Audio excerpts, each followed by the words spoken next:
Hello, everyone, and welcome to our KaiNexus webinar today. We have a really exciting topic to define bottlenecks. When we talk about bottlenecks, we're talking about areas where things in your continuous improvement work, your continuous improvement culture, are slowing things down. And we've really been able to identify 4 bottlenecks, and now thinking about continuous improvement for just over a decade, and really attempt to allow the KaiNexus product to help you guys identify your continuous improvement bottlenecks as well, and to utilize KaiNexus to really focus in on kind of maybe the leading and lagging indicators, and really focusing your work in the place that's going to provide the best efficiency of your time. As we're talking through defining the bottlenecks, we're going to talk about why they're important to address, as well as how to identify them, and then give a little bit of an idea also on how to respond to those bottlenecks in a really constructive way. All right. Anytime we're talking about anything with continuous improvement, we know that you're not going to have a good continuous improvement culture without the proper leadership that is committed to creating that culture, that is communicating about that commitment, holding people accountable to the activities and methodologies and behaviors that are going to lead to that type of culture, and then leading by example. We think that is probably the most successful way for whatever leadership, whether you're a mid-level manager all the way up to the CEO, but really leading by leadership. We know there are certain methodologies and that simply don't work, and that time and time again have led to failures of developing a good continuous improvement culture. And we know that things are really successful, and it's simply as long as your methodology is disciplined, it's consistent, and it's simple, we end up finding that those are the types of cultures and the types of organizations that really develop a good continuous improvement culture. So we're going to talk a little bit right now about how the technology can help you identify those bottlenecks in the continuous improvement lifecycle. So I'm going to quickly define the bottlenecks. I'm going to hand things over to Ryan, who is going to really delve into the top 3 bottlenecks, and then we're going to get into one of the more interesting bottlenecks, or sometimes a little bit more subtle bottlenecks that really KaiNexus can help define. But we know for a fact that if you leave improvements or opportunities for improvements in the unassigned state for too long, you end up sending a message to the frontline staff that their ideas and their participation is really not important. And so what we believe to be the most important thing is to make sure you're addressing brand new or unassigned opportunities for improvement in the first 1 to 2 days that they go into the system. We know that if you leave and you set a due date and you end up leaving that opportunity for improvement overdue, it ends up creating a culture where people don't feel accountable to actually do the improvement work. And we know that ends up creating what we're defining as the second bottleneck. The third bottleneck, which we see less of, but is certainly still a bottleneck, is when the person that was responsible for doing that improvement or that opportunity for improvement submits the resolution, and the person that's to review that resolution just ignores it unless it sits in that state for a while. And then divergence we'll talk a little bit about and exactly what it means, but the essential definition is that you are submitting more opportunities for improvement than you're completing. We'll talk a little bit about how to identify that in KaiNexus and what to do about that. So I'm going to turn over the first bottleneck over to Ryan and have him talk to you about how to identify and what to do with the unassigned bottleneck. Excellent. Thank you, Greg. So what we're looking at here in this slide is the reporting section of KaiNexus over a period of a little over 6 months. And we see that with this horizontal bar, colorful horizontal bar here, there's 242 improvements that have been submitted during this time range of January 1st, 2015 to June 19th. We see that there is a very large group within this horizontal bar that is gray, which is probably about, I would say, 60 to 70 unassigned improvements. as Greg mentioned, having unassigned improvements is more of a leadership issue that we identify, in that, as frontline staff and users in your organization have identified improvements that could be implemented for the organization, and they're submitting them, not assigning those improvements to allow somebody to work on them kind of sends the message that the leaders are not listening to the voice of the users in the organization. And we realize that in order to spread continuous improvement, leaders do need to respond quickly. So they are letting the rest of their staff know that they care about and they value their opinions, and they want to see those opinions and those improvements implemented. So we really try to coach and mentor our users to assign and respond quickly to new improvements that come up within the organization. And as this image shows, there's a lot of unassigned associated with this particular scenario, and we would coach to try to get those assigned very, very quickly. We do have a coaching video here that's a hyperlink that will take you to a video that discusses a number of reasons why you would want to respond quickly. So this would go into more details about this. So feel free to watch that on your own time. The next slide goes into the second bottleneck that Greg mentioned, which is overdue. And you see from this example with the horizontal bar chart that there is a large number of improvements that are simply overdue. And as Greg illustrated earlier, when we do have a large number that are overdue, it kind of trains the mentality that accountability is kind of taken off the table. And when that happens, you're just training a behavior that may not necessarily be a good behavior, in that, you're not holding people accountable and you're not ensuring that the improvements are actually getting implemented. So we can look at these two reporting charts. They're very similar in that they both give us, this color-coded representation of the status of improvement work. And we can very easily see if we do have a large number of new or unassigned OIs or a large number of overdue OIs. And we can very easily make some corrective actions in our leadership behavior to either assign those OIs, or maybe we need to, mentor or coach, some of our users to, help them implement. Maybe they just don't have access to the right resources to implement that effectively or in a timely manner. So it could provide an opportunity for us to train those users or coach those users on how to help implement. Because at the end of the day, we, as an effective leader, we really want to empower our staff and our teams to implement their improvements themselves, because if they can effectively implement, it allows us to spread continuous improvement more effectively across the organization. So these are the two bottlenecks that we're quickly able to see from this reporting structure. The next that we're going to mention is submitted resolutions. So we see here, we recommend on a dashboard setup within KaiNexus that we have 3 tiles. One set up to filter all of the unassigned improvement work that is coming through your division or your department, one for overdue work that's coming through your department, and another for awaiting resolution approval. So the unassigned and overdue is just a different layout that we were looking at versus the slides previously. Awaiting resolution approval is going to show all of those improvements that have been completed or implemented by your team, but they're awaiting leaders to review all of the information.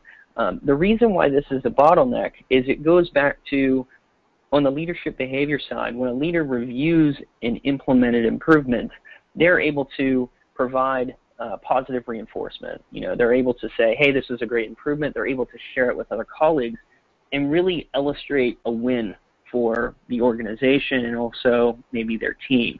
So when you reinforce, these good behaviors on improved ideas, you are showing that not only you heard the employee from the get-go on an idea, but you're happy about the improvement, and you are showing that you care about the work that is being done. So this kind of completes the full circle of an improvement work, and we find that if you do share that idea and illustrate that win for them, that they're more likely to engage in improvement activities in the future. So it's really important that we review those resolutions, share and praise as much as possible. Now, for the next slide, we're going to talk about divergence, and I'm going to kick that back over to Greg to talk about that. Great, thanks, Ryan. So, in thinking through the three bottlenecks we just saw, KaiNexus allows process improvement folks to really extend their scope of work, because they don't have to necessarily do or be involved in all the different pockets that improvement work is happening, but they can really monitor this at whatever level they want, whether they want to look at a hospital or a specific department, or wherever they've deployed their visual boards or idea boards, and it really allows them to kind of be the traffic control, if you will, of their entire organization's improvement scope. One of the most interesting bottlenecks we've discovered, kind of watching this for a number of years now, is what we term divergence. And when we're talking about divergence, we're talking about the concept of the number of OIs being submitted diverging from the number of OIs being completed. So we're looking at a report that KaiNexus provides, and once again, this report can be run at the entire organization or any subgroup of the organization. We're looking here, let's say, at a organization about a year's worth of their data, all of the data from 2014. The blue line is the number of submitted opportunities for improvement, and the red line is the number of completed opportunities for improvement. And when we're thinking through what this graph means, the area that we're really focusing on is that area of blue that is above the red line and below the blue line. And you can see, kind of starting at the beginning of the year, the dates on the bottom are really every several months in 2014 here. You can see that divergence has really increased throughout the year. We think of looking at divergence not only in the vertical axis, but also the horizontal axis. I kind of think of the vertical axis as showing kind of the OI burden, or the OI workload, if you will, the opportunities for improvement workload. And you can see that the OIs for opportunity improvement workload has actually increased. The specifics are not really that important. It's really the general trends that you're looking at. The other way that divergence can be measured is in the horizontal axis. And what the horizontal axis is telling you is giving you a rough gauge on the time it takes to actually complete an opportunity for improvement. So that's roughly about 3 months, 4 months of time. And you can see that as time has gone on, that has actually increased as well. What we like to see, a good benchmark, is the number, the approximate average duration of improvement work should be right around 1/4 or 90 days. What we notice is places that have a consistent average of opportunities for improvement taking longer than 90 days typically don't have as good of a culture, or as healthy of a culture. Places that have less than a 90-day typically are really doing small, low cost, low risk improvements and rapid cycle improvements. Now that obviously, some of these improvements are going to take 24 hours to implement, and some are going to be a little bit more complex and grow in time. Once they start growing in time of 6 months, 9 months, 12 months, you're really looking at something that really should be managed as a project versus a rapid cycle improvement. We've also noticed some really interesting trends, though. Initially, I want to talk a little bit about what initially on the left looks like divergence. That was the slide I showed you before. But what we end up seeing is that as time goes on, the divergence goes away. So on the right slide, we're looking at not only all of 2014, which goes to about right here, which is where this slide ended, but we've added an extra 3-4 months of time in on the right part of this slide. And what we can see here is actually the divergence has gone away. So this is a really good indicator for us that, one, this organization is moving in the right direction. They are addressing their divergence. But two, some of that divergence that we were seeing really is simply explained by the length of time it took to complete the opportunities for improvement. So there needs to be some kind of art in how you interpret this type of a graph to determine, is there really a problem here, or are we just seeing kind of a normal cycle of continuous improvement? My my interpretation, how I would probably coach this organization would be that they're probably trying to make the too big of bites, if you will. And the amount of time, the amount of duration it's taking to complete their opportunities for improvement is probably above average, and they would really benefit from focusing on smaller cycle, smaller improvements and quicker cycle improvements. I think that they'll end up finding that they're going to end up with a better sustainability in that case. But I thought really interesting kind of ways to interpret the graphs and ways to all of a sudden, when you have the right piece of technology that you're using, how it can give a really much deeper insight to a process improvement team, which in our experience is always undermanned and understaffed.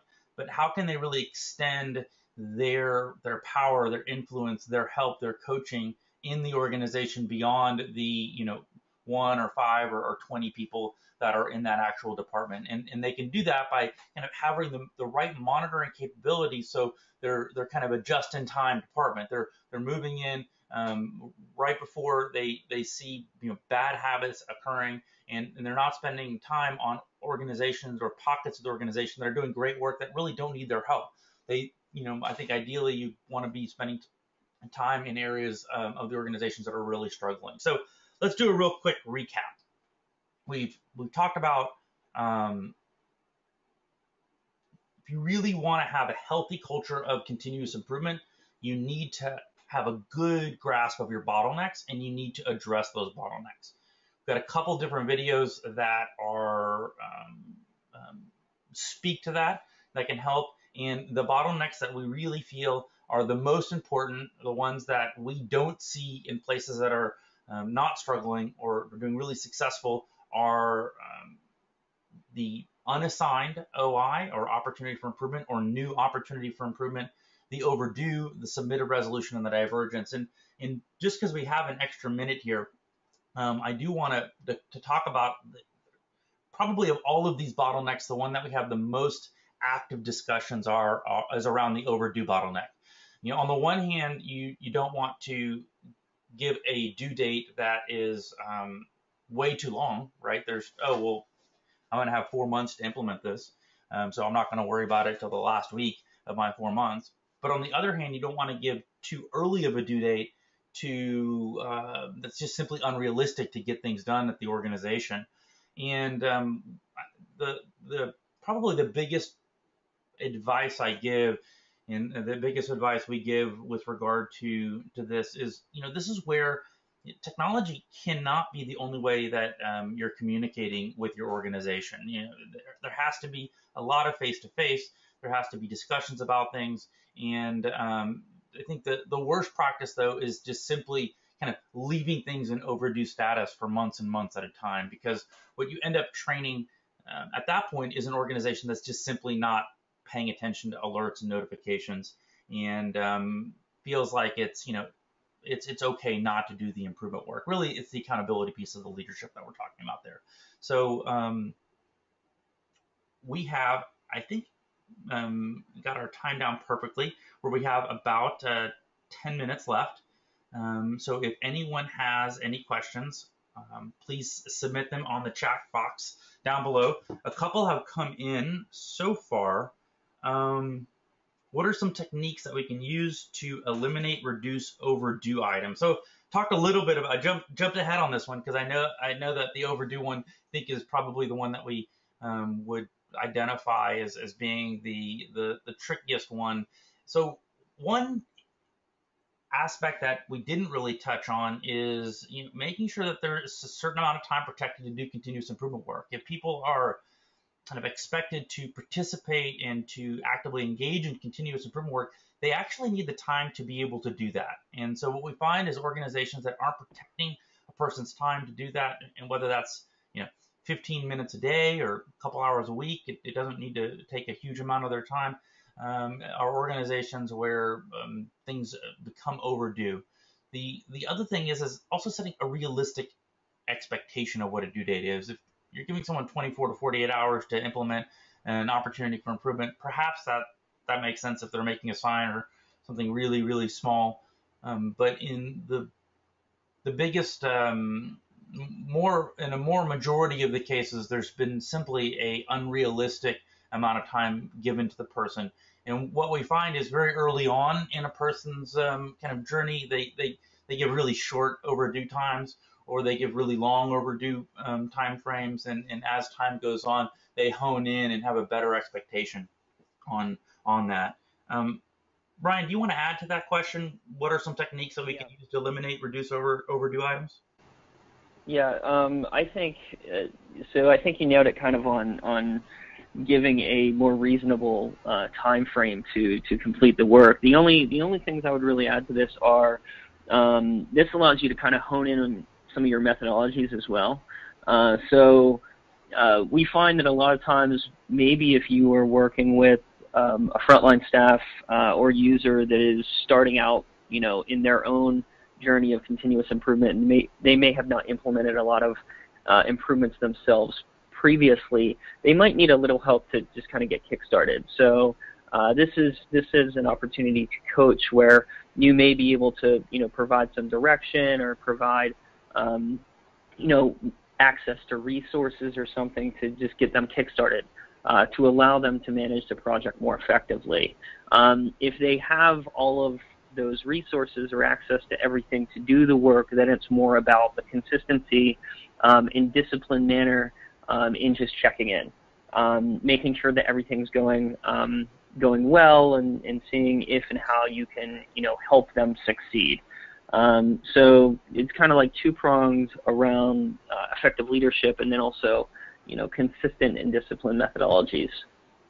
Next question. We use a committee to prioritize and assign new ideas, and we're lucky if we assign ideas within a month.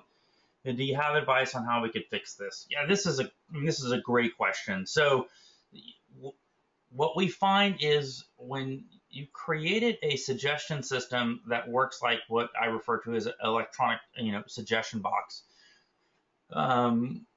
you end up creating cultures that do not promote continuous improvement. So what does that system look like? That system looks like where all ideas go into a central system, a central repository. That central repository committee, whatever you want to call it, is then reviewing all ideas from the whole organization in some kind of interval. That's usually once a month or once a quarter that we found. Then they are vetting the idea and really at that point voting the idea up or down.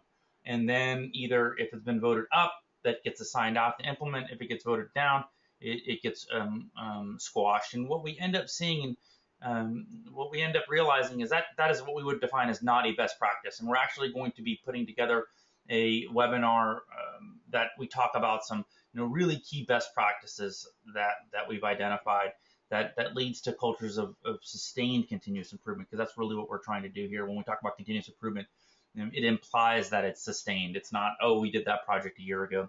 And so what we recommend, and what I think one of the huge benefits of not benefits, but one of the big needs of where technology can help this is, there has to be this level of kind of distributed control over the suggestions, but still there's an oversight of what's going on at higher kind of monitoring levels for the continuous improvement or the process improvement departments to kind of be able to see everything. And so what we recommend and what we find that organizations that have really good cultures is when an idea or suggestion or an A3 or PDSA, whatever the kind of unit of work that the organization is doing, gets put into the system or is decided to be worked on, that's actually done at a local level. It's not done in complete isolation where people don't know what's happening. It's where technology can really help because it can give visibility into all the work going on at the organization. But that first kind of gate is really at the frontline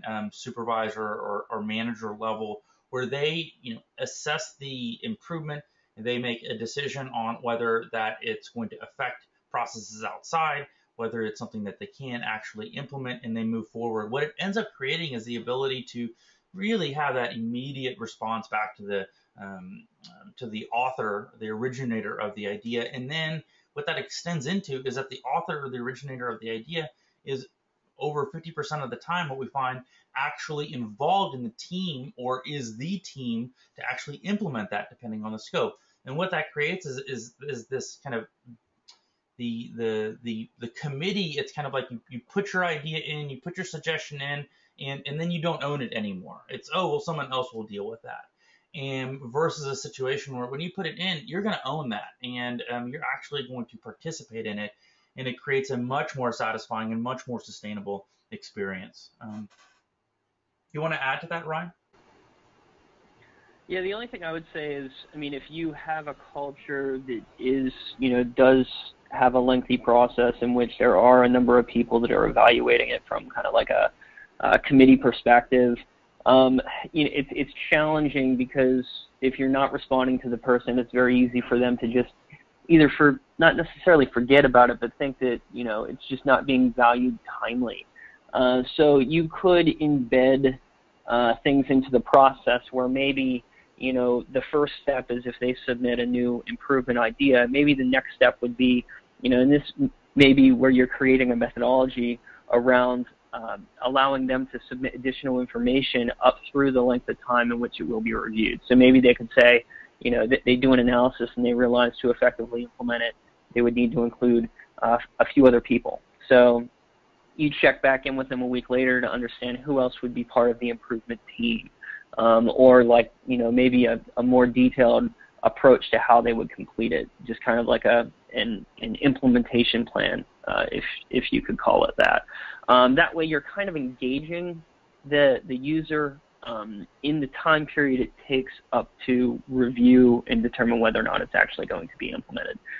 So if that's the culture that you have, I think the more engagement that you have with the user up to the point that it is reviewed, at least demonstrates that you are hearing their ideas and their opinions, and that you're taking them into consideration pretty quickly. So that's the only thing I would add to it. Excellent. Well, looks like we've run out of time. There was a couple other questions that came in. We'll make sure to either reach out to those people individually. We'll also go ahead and do a blog post around each of those questions also to make sure that we're answering those questions in the KaiNexus community. I do want to mention before we finish off here that we have a great webinar planned for mid-July on the 18th on how to be an influential Kaizen coach. And Mark Graveman will be hosting that. And it's also going to be a joint webinar with Joe Schwartz. They co-authored the book Healthcare Kaizen. So make sure to take a look at that webinar and sign up for that. We'll be sending out this as a PDF to everyone, which will have the link. You can also just register, the place you registered for this webinar. Please, if you haven't checked out our webinar library, where we have over 20, 30 webinars, we're doing 1 or 2 a month at this point, a ton of good content. We're learning so much about how to really spread continuous improvement. We're learning it at such a rapid rate with technology, the right kind of technology being applied to it, that whether you're using KaiNexus actively or you're an organization that is just doing continuous improvement without it, I guarantee you there will be lots for you to learn. Aside from the webinar library, we have a ton of ebooks and have really continued to expand these. We also refresh these about every 6 to 12 months. So if you've taken a look at one and it's been a couple years, probably download it again, and you'll see that we've updated it with more learning as well. And here is all of our contact information for both me and Ryan, and I'd love to connect with you on any of the social media outlets. Hope this has been a really effective 30 minutes for you, and thanks so much, everyone.